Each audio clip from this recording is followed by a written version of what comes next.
اگر انسان کو کسی چیز کے بارے میں خاص طور پہ فکر ہے اور بہت سخت پریشانی اس سے اٹھتی ہے، کیا اس کے لیے کوئی خاص دعا ہے اس کو دور کرنے کے لیے؟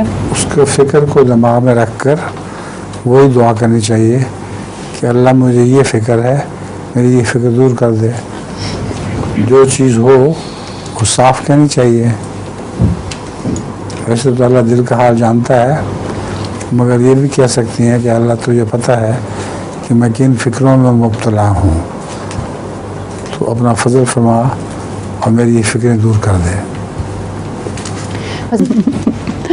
ایک چھوٹا سا بچہ کو سالگرہ پہ ایک گھڑی مل گئی، تو اس کا بڑا بھائی اس سے پوچھتا بتاؤ کیا ٹائم ہے، تو وہ بڑی غور سے دیکھتا ہے اور کہتا ہے کہ 2 انچ 4 بجے سے پہلے. 2 انچ 4 بجے سے پہلے وہ ٹائم بتا رہا، اس کو ٹائم کا نہیں پتا ہے، اور وہ کہتا ہے کہ 2 انچ 4 سے پہلے. سمجھ گیا. السلام علیکم.